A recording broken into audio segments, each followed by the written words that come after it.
আমসত্ত্বর আচার তো অনেক খেয়েছে, কিন্তু আমার মতন বাসায় এভাবে একবার বানিয়ে দেখুন। আসসালামু আলাইকুম everyone, welcome to cooking network.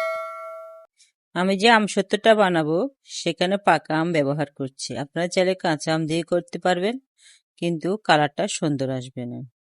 এই আমসত্ত্ব আচারের মধ্যে যত পদের মশলা দিবেন ততই মজা। আমি এখানে 10 পদের মশলা দিচ্ছি, আপনারা চাইলে আরো বেশি মশলা দিতে পারেন, কারণ যত মশলা দিবেন তত আমসত্ত্বটা খেতে মজা হবে।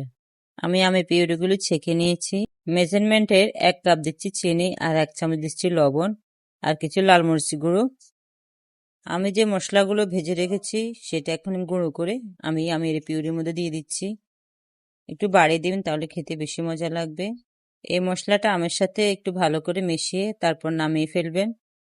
আমি এরকম একটা স্টিলের প্লেট নিয়েছি, তার মধ্যে একটু তেল লাগিয়ে নিয়েছি, আর আমের এই পিউরিগুলো ঢেলে আমি একটু ট্যাপ করে নিব।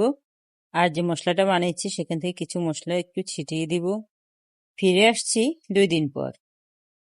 আমার আমসত্ত্বটা শুকিয়ে গেছে। এবার কিছু নলেজ আমি এখানে নেব। আমি কিছু নলেজ দিয়ে এগুলা কেটে নেব। আপনারা চাইলে হাত দিয়ে বা ছুরি দিয়েও যে মতো শেপ দিতে পারেন। এই নলেজগুলো যে কোনো কুকারেজ দোকানে অথবা সুপার শপে আপনি কিনতে পেয়ে যাবেন। আমার সবগুলো কাটা শেষ হয়ে গেছে, বাকিগুলো আমি হাত দিয়ে উঠে ফেলবো। এবার একটা কড়াইতে আমি মেজারমেন্টের 1 কাপ দিচ্ছি চিনি, আর কিছু ভিনেগার দিচ্ছি, যাতে করে এই চিনির শিরাটা ঘন না হয়ে যায়, পাতলায় থাকে।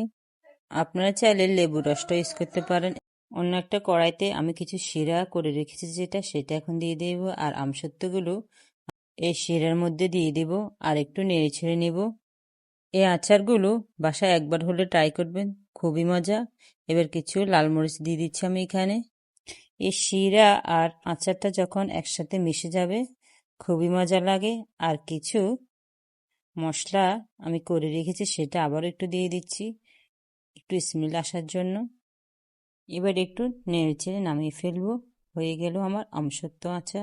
এবার আমি যে শিরাটা করে রেখেছি সেই শিরাটা আমি আচারের মধ্যে দিয়ে দেব। শিরাটা কিন্তু বেশি করে দিতে হবে, যাতে করে আচারগুলো শিরার মধ্যে ডুবিয়ে যায়। যদি ভাবছেন এখন খাবো, খেতে পারেন। আর একটা কোটার ভিতর ঢুকিয়ে অনেকদিন পর্যন্ত সংরক্ষণ করে খেতে পারবেন। আজ এই পর্যন্ত। সবাই ভালো থাকবেন, সুস্থ থাকবেন। আল্লাহ হাফেজ।